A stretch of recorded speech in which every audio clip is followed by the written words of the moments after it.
Meus amigos, vocês estão bem? Processo civil, concurso escrevente técnico judiciário, TJSP. Estamos ainda na parte de recursos, na parte de embargo de declaração. E estamos terminando, né? A parte de embargo de declaração para depois partirmos para outras coisas também igualmente muito importantes. A parte de recursos é uma parte que é muito negligenciada por quem está fazendo concurso, porque por vezes a pessoa está estudando outras coisas ou ela estudou tanto outros assuntos e fica muito cansada e na hora de estudar os recursos passa muito por cima e cai lá uma questão de concurso na prova e ele erra. E essa uma questão que ele erra faz toda a diferença depois. Então a minha insistência aqui é para que a gente consiga conquistar essa questão relacionada a recursos, exatamente porque essa é uma questão em que as pessoas tendem a cometer erros, tá? Então a gente está falando ainda de embargo de declaração. O parágrafo 5º diz o seguinte, ó, falamos primeiro no parágrafo passado daquela situação em que uma das partes fez os embargos de declaração e a outra parte fez a apelação. E aí o que acontece? Os embargos de declaração mudaram o resultado da sentença, mudaram a sentença. E aí o que acontece? A pessoa que fez a apelação vai ter um prazo para fazer o quê? Para retificar, para corrigir, para acrescentar coisas na sua apelação. Você se lembra disso, né? Agora, o parágrafo 5º diz exatamente a situação inversa. Diz assim, ó, se os embargos de declaração forem rejeitados ou não alterarem a conclusão do julgamento anterior, ou seja, se tudo continuar como está, apesar dos embargos de declaração, o recurso interposto pela outra parte, então é aquela situação que a gente acabou de dizer, então pela outra parte, antes da publicação do julgamento dos embargos de declaração, será processado e julgado independentemente de ratificação, ou seja, não precisa corrigir. E veja só, qual é a ideia? No parágrafo 4º, por que a outra parte tem o prazo para corrigir? Ó, caso o acolhimento dos embargos de declaração implique a modificação da decisão, o embargado, que já tiver interposto outro recurso, né, tem o direito de completar ou alterar suas razões. Por quê? Porque os embargos de declaração no parágrafo 4º mudaram a decisão anterior. No parágrafo 5º, não aconteceu isso. No parágrafo 5º, o que aconteceu foi que a decisão manteve-se a mesma. Tá? Então, se os embargos de declaração forem rejeitados ou não alterarem, ó, rejeitados ou não alterarem a conclusão do julgamento anterior, essa situação, se a outra parte, se a parte contrária já interpôs o recurso, não precisa devolver o processo para ela para que ela faça qualquer tipo de correção. Você vai corrigir o quê? Se a decisão em si não mudou. Né? Você vai corrigir o quê? Se aquilo que estava originariamente na sentença não teve nenhuma alteração. Tá? Então, vou fazer apenas uma observação aqui para a gente passar para o próximo artigo. Ó, observação. O parágrafo 4º abre prazo para a alteração do recurso pela parte contrária, exatamente porque a decisão foi alterada pelos embargos de declaração.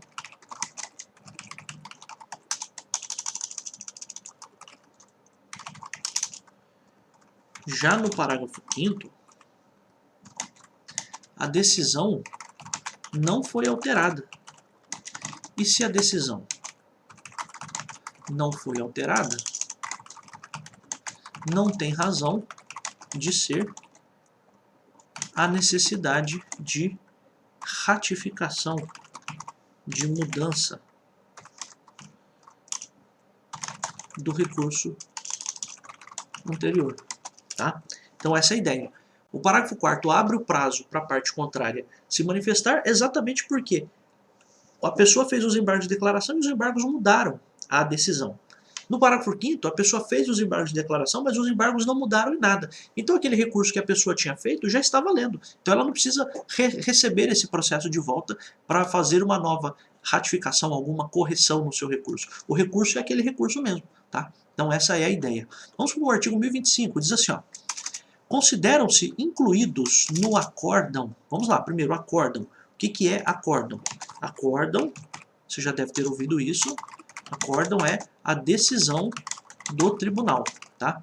Então, só para que você entenda, O juiz, ele, quando decide realmente o processo, ele dá uma sentença. E o tribunal, quando decide, a sentença do tribunal se chama acórdão, tá? Então, consideram-se incluídos no acórdão os elementos que o embargante suscitou. Suscitar é alegar, né? Questionar. Então, consideram-se incluídos no acórdão os elementos que o embargante suscitou para fins de pré-questionamento. Opa, tem uma informação importante aqui. Ainda que os embargos de declaração sejam inadmitidos ou rejeitados, caso o tribunal considere existentes erro, omissão, contradição ou obscuridade. Bom, o que o artigo 1025 quer dizer? Veja só, quando você vai fazer, eu preciso explicar isso para você entender.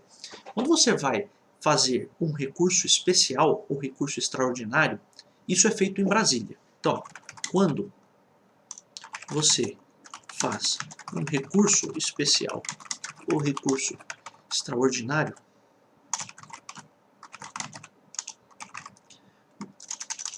esses recursos são julgados em Brasília,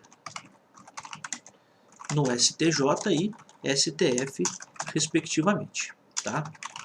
Qual é a questão? A questão importante é a seguinte: para que esses recursos sejam apreciados lá em Brasília,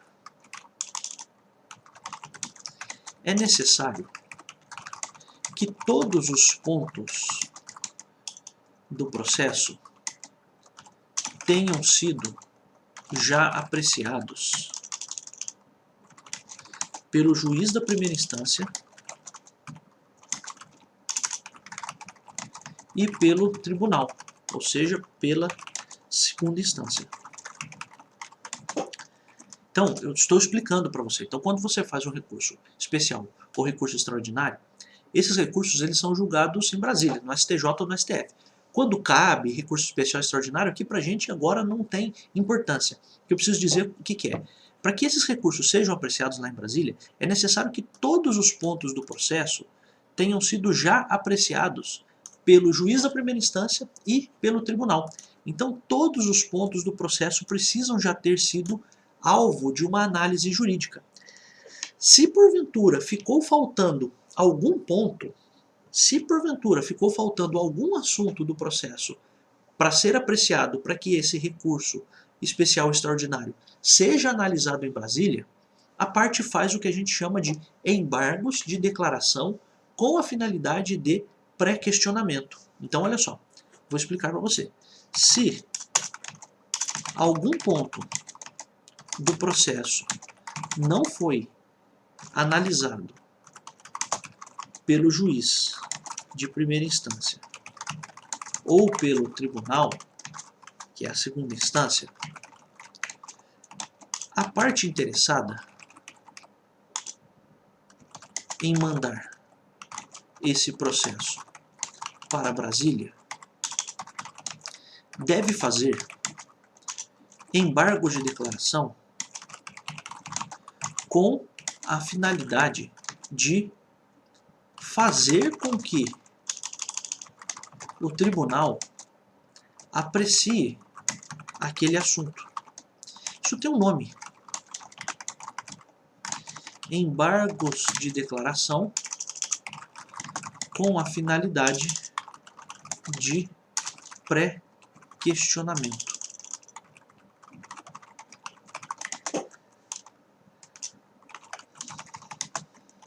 Então, olha só, o que o artigo 1025 está dizendo aqui é exatamente isso. Consideram-se incluídos no acórdão, ou seja, considera-se como sendo apreciado os elementos que o embargante suscitou, o embargante dos embargos de declaração, né? Os elementos que o embargante suscitou para fins de pré-questionamento, tá? Então, veja só, o ponto principal é o seguinte: se eu fosse dizer para você, em rápidas palavras, eu diria o seguinte, ó, é possível que, se o tribunal ou o juiz de primeira instância não analisaram todos os pontos do processo, a parte faz embargos de declaração simplesmente para que seja possível que esses pontos agora sejam analisados pelo tribunal. Qual é o objetivo disso? Permitir que esse processo chegue em Brasília. O processo só pode chegar em Brasília se antes a primeira instância ou o tribunal passaram por todos os pontos do processo. Então, se houver alguma omissão em algum ponto do processo, veja, embargo de declaração é exatamente para omissão, a gente sabe disso, né? Omissão, contradição, obscuridade, erro material, mas aqui estamos falando especificamente da omissão. Então, se o juiz da primeira instância ou o tribunal se omitiram em apreciar algum assunto, o que a parte tem que fazer? Se quiser levar o processo para Brasília, vai precisar fazer embargo de declaração para que o tribunal se pronuncie sobre aquilo. Veja, o simples fato de você ter feito os embargos de declaração, mesmo que o tribunal ele não conheça, não aprecie o seu recurso, o simples fato de você ter feito os embargos de declaração já são suficientes, porque a própria lei diz o seguinte, ó, consideram-se incluídos no acordo os elementos que o embargante suscitou para fins de pré-questionamento, ou seja, para que o processo possa ir para Brasília, ainda que os embargos de declaração sejam inadmitidos ou rejeitados. Então veja só, é um negócio estranho porque a gente sabe que quando os embargos de declaração não são admitidos ou eles são rejeitados, significa que a parte perdeu. Olha que louco, né? Se você faz os embargos de declaração e você não consegue o que você quer, a realidade é que os embargos ou não foram admitidos porque não era caso de embargos de declaração, ou porque eles foram rejeitados. O juiz apreciou aquilo, ou o tribunal apreciou aquilo e disse, ó, não existe omissão, não existe contradição, não existe obscuridade, não existe erro material, não existe nada. Mas aqui é um negócio que às vezes confunde a cabeça de quem está estudando. Por quê? Porque se eu fosse dizer para você, eu diria, você perdeu, mas você ganhou. É estranho, né? Por quê?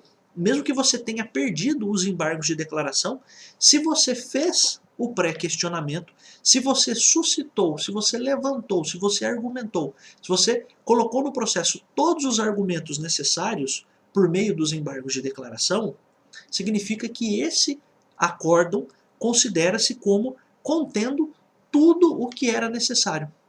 Então, se você perdeu os embargos de declaração que você fez, mas os embargos você fez para fins de pré-questionamento, isso permite que você leve esse processo para Brasília. Vamos colocar aqui, eu sei que é um pouco mais complexo, mas é importante falar. Se você fez embargos de declaração para fins de o processo subir para Brasília,